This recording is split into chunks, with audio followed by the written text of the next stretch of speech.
And it's also a way that leaves you with a very contemporary kind of space, because you're not putting the period detail in, but you're still recognizing that that's what would have been. I think that's, where success comes in decorating these types of rooms, where you are mindful of, the original features.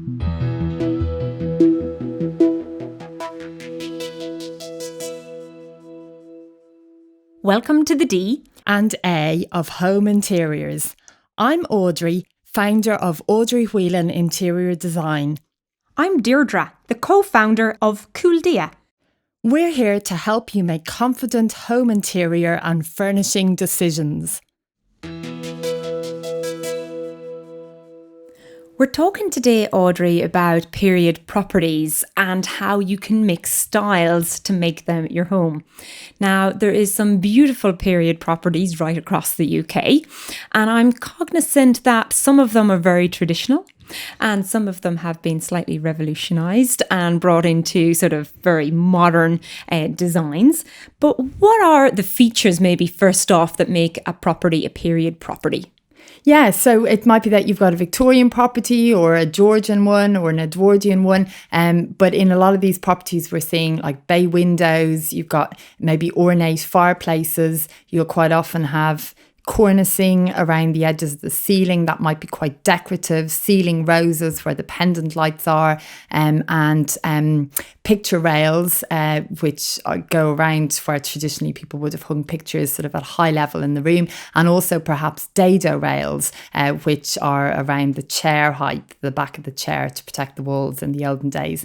A picture rail. Yeah. We actually have those in our house, but what are they for people that might not know? Because I always think of them about a couple of inches down from the top of the ceiling. Yeah. So they're usually, maybe around, more than a couple of inches, I'd say maybe about in centimetres, about 30 centimetres, maybe a foot or more down from the top of the ceiling. And so what they were used for originally was for people actually to hang pictures off. So you can still buy now picture hooks which attach onto those rails. And so your pictures then would have a wire on them that you could then hang onto the hook of the picture rail.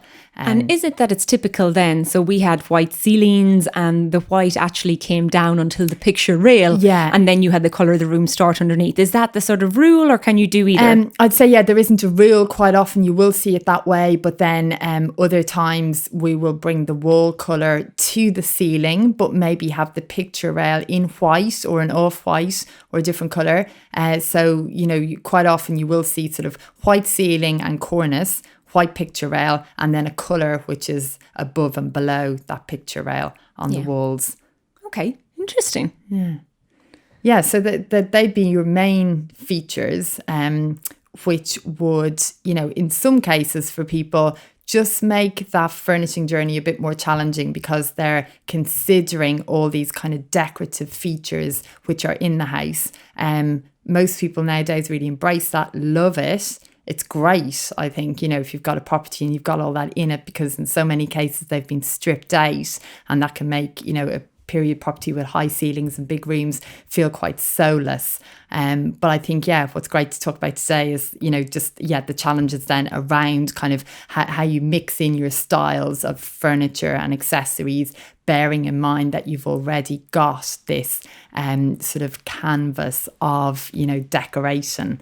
Yeah, so I suppose it does add a little bit more restrictions. There's a little bit more thought that needs to go into it. And it's funny that you mentioned soulless, because what I've actually pictured is many of the office spaces that you see where they're in old period properties. Yeah. And they do have the very high ceilings. They're painted in bland colours. They've got a desk or two in the room. But the room is lost any sense of wow. And it has all these features. So how do you approach furnishing a property like that? Yeah, well, so I think, if it's a property where you have got all the features or a lot of them intact, like we described, then, and you want to have sort of quite an eclectic feel in the property. So you're not going to furnish it as a Victorian, house would have been furnished if it is a Victorian property, for example. But you want to bring in, a mix of maybe, more contemporary styles, maybe a mix of, prints, patterns, colours. I would say, you know, my starting point would be to really think about opposites. So I start to think about how, well, you know, the environment that we're furnishing is quite decorative with all these features. So maybe for the big items in the room, we'll actually go the opposite to that. So we'll actually go a bit more minimal, quite sleek. So say if it was a living room and you were looking at sofas, maybe you start looking at, you know, plain, soft kind of shapes, and things maybe on, you know, thin legs, for example, could work quite well.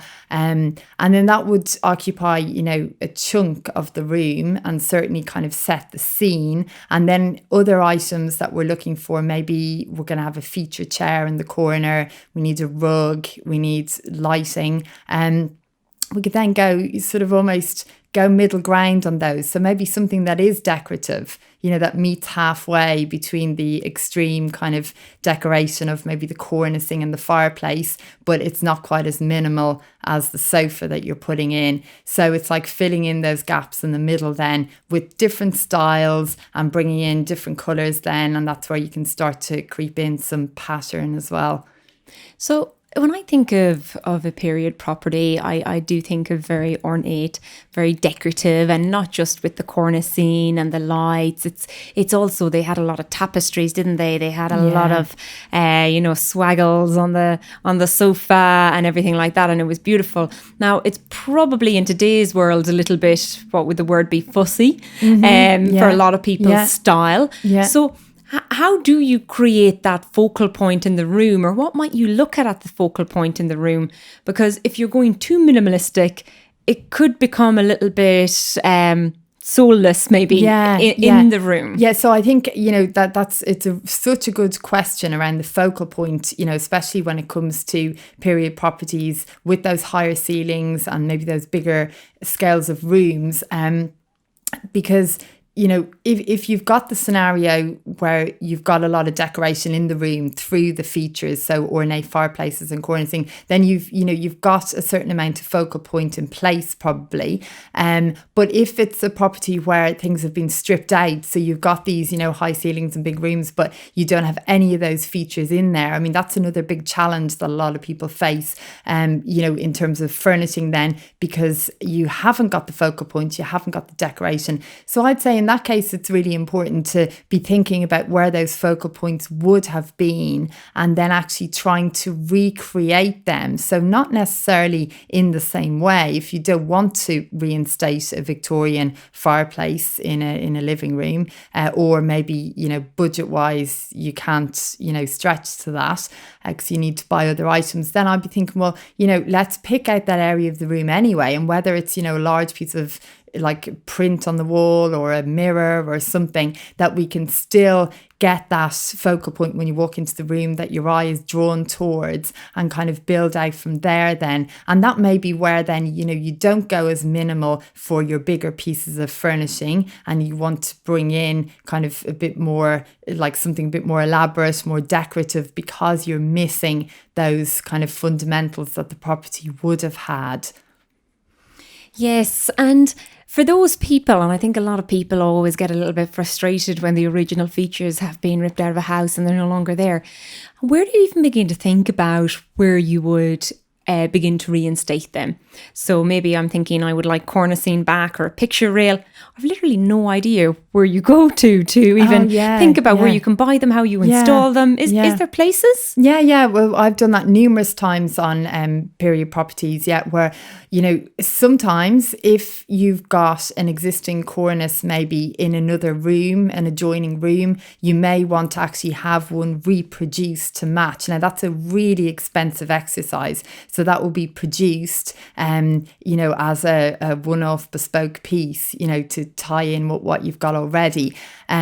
So, you know, the more cost-effective way to do it is to pick an existing product. So an existing cornice that you can buy sort of off the shelf. And, you know, there's so many options out there. So in most cases on projects, we've been able to come up with one which, you know, may not be identical, but from sort of, you know, if it's 3 meters up, and it's in a different room, you know, that you're not going to focus on it too much, but it's about getting the right character from it. So the right type of proportion as well. So not going for your sort of, you know, very basic cornice, which is very small, you know, and not designed for sort of high ceilings.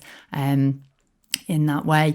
And similarly with ceiling roses, then, you know, you can go down both those routes. So you might have, so the ceiling roses, you know, in a period property where you typically have an area in the middle of the ceiling where your light fitting would be, and it sometimes can be very decorative. In other cases, it can be a little bit more pared back, maybe just a few circles on it as decoration. So it can be quite nice to research the history of the house or look at other properties on the street that may have these intact and see what they were originally, if you feel like you'd like to kind of instate them as they were, or alternatively to find something that's maybe slightly more contemporary. So I mean, I know in my own house we only had one room with the original cornicing, so we added ceiling roses in which were similar in style to that cornicing, but you know, perhaps that's not how it would have been done originally in this particular house, but you know, it was a system that kind of worked then. And plus the fact that I felt, you know, I didn't want it to be overly decorative. It's something then that will kind of stand the test of time in terms of maybe changing other elements of the room, you know, over the years. Yeah, because they're fascinating. We actually have a ceiling rose. I didn't realize that was the name of them. At home in one of the rooms. It's in the drawing room, and it's really beautiful. It's probably lost a little bit of its definition because I'd say it's probably been painted over a little bit too much. So you need to be careful. Yeah. I presume you can strip those back with some proper professional. It depends. Yeah, I mean, if they're plaster, you know, which they would usually be, then you know, obviously it's quite a porous kind of soft material. So there's, you know, if you sand it back, you start to lose some of the definition in it. So yeah, it can be a challenge with original ceiling roses and cornicing when it comes to painting, say, a wall in a colour, and then you want your cornice and your ceiling maybe in white or something, and where that line goes, you know, is defining the edge of the colour, you know, where it meets the white, and that can be very challenging to get that line straight because the edge of the cornice probably won't be straight from all the layers of paint over the years. So yeah, I've had many interesting discussions with clients and tradespeople, kind of trying to find the middle ground on you know, where that line should be. It's funny too, though, because I think when you're first doing it, you want everything to be exactly like picture perfect. Yeah. And then once you're in, you do forget about it over time, especially if it's up so high. I think, that's the thing. And also that when you're seeing an empty room and that pristine colour has gone on and there's nothing else in the room to focus on, you know, that's what you're concerned with. But actually, by the time the whole room is furnished and you've got curtains and blinds in and things, you know, you've hopefully got a lot, you know, more interesting things to be looking at. And, you know, and I do feel, I mean, I'm really passionate about old buildings. You know, I've lived in, for most of my time in London, which is quite a long time now, I've lived in old houses, Victorian houses mainly. And I really embrace that imperfection. So I love, you know, if you own an original cornice or ceiling rose, I think just go for it and, you know, enjoy that. And don't you know, that's the reason why the line isn't straight, not because somebody couldn't hold a paintbrush the right way or something. Exactly. And then when it comes to furniture, so you can obviously go very old school, you can look at antiques that would be in keeping with the period, you can go very modern, but is there, you can obviously mix them, but how should you go about mixing them? And I suppose what I'm really interested in is there certain pieces that we don't use today that would have been maybe used in the past that we can incorporate?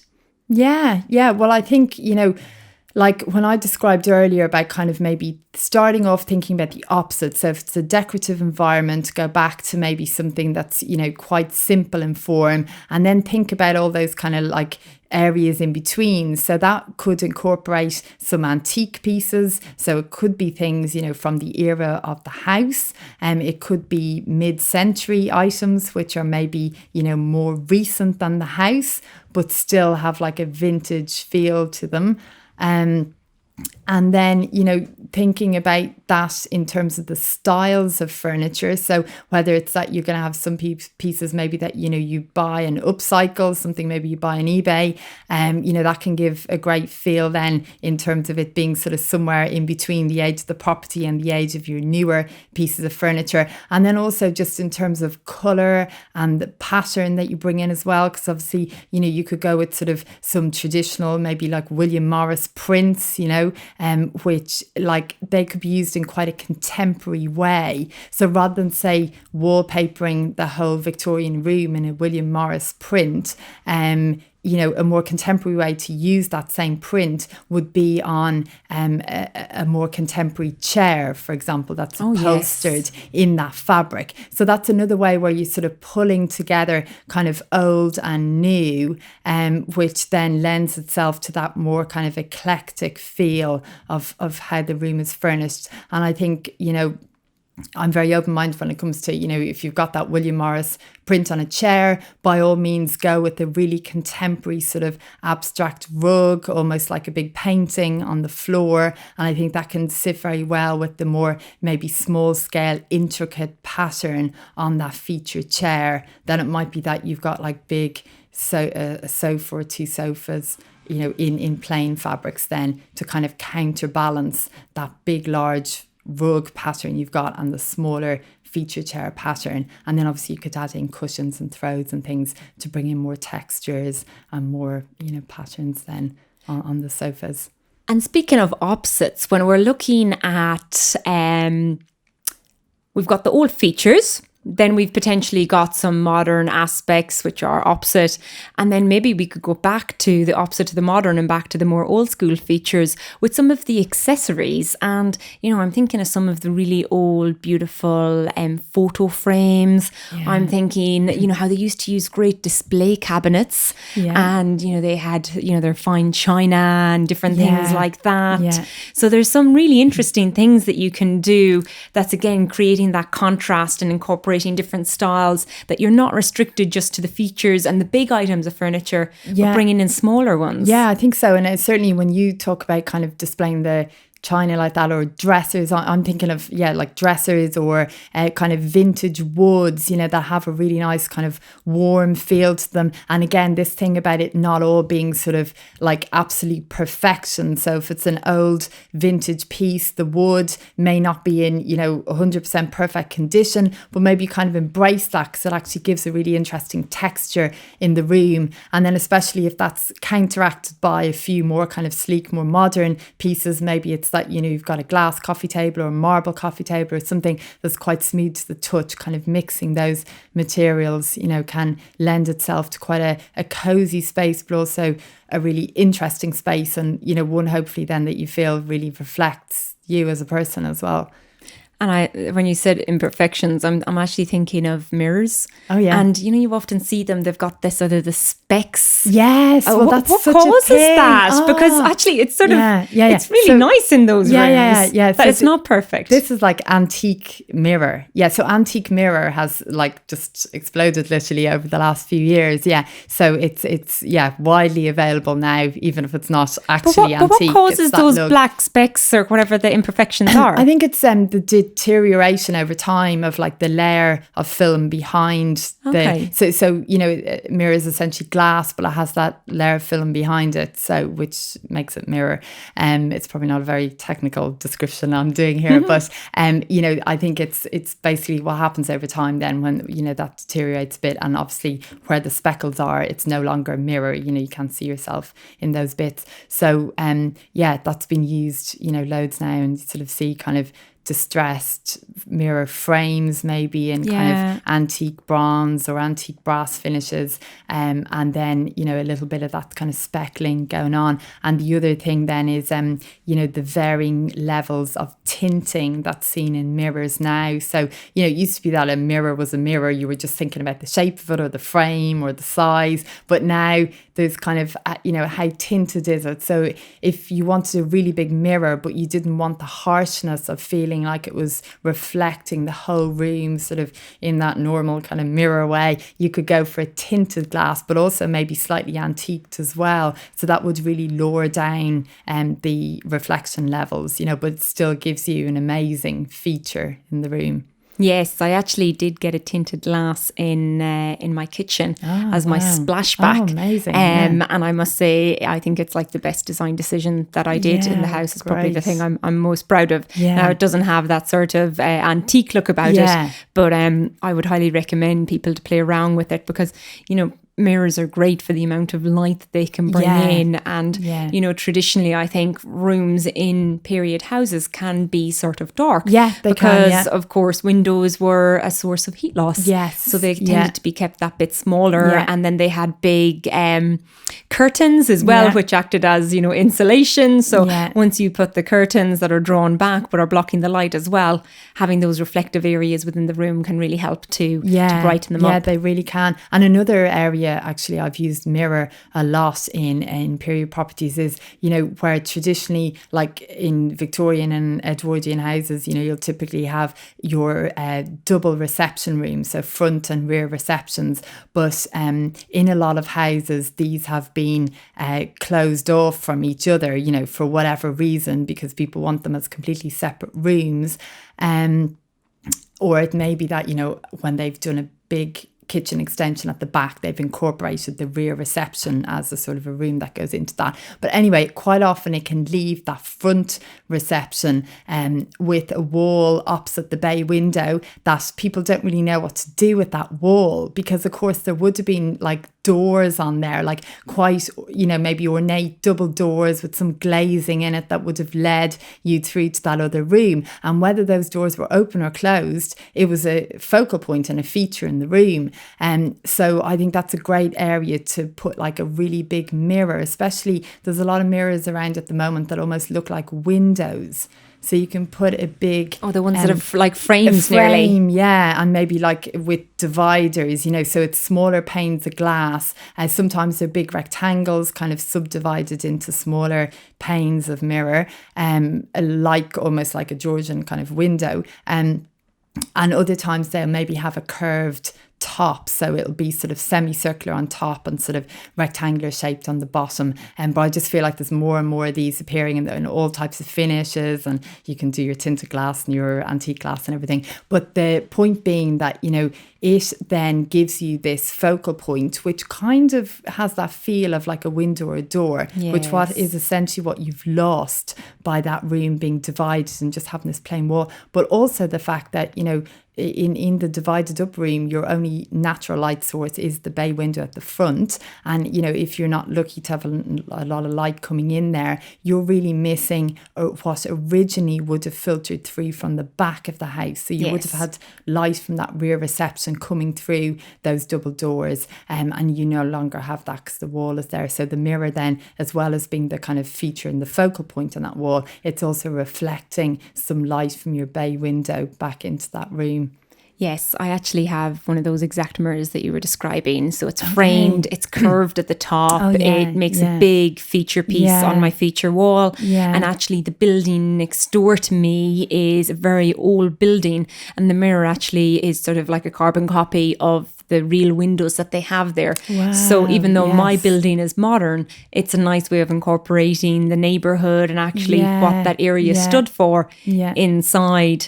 So again, I think they're great, and you're seeing more and more of those actually available. Yeah, that's it. Yeah, and I have seen them sort of customized then, like in various situations where people have actually gotten an old window, whether it's an old like sash window or a piece of a sash, and you know, put mirror into that DIY, you know, version. It's actually it reminds me it's separate, but I've seen people use those really effectively in their garden. Oh yes, at the end of the garden, it sort of makes it look like a door or a window, and it just sort of expands the space. But that's a separate topic. Yes. Outdoor mirrors. Yeah, that's something I'm a bit hooked on at the moment, actually. But yeah.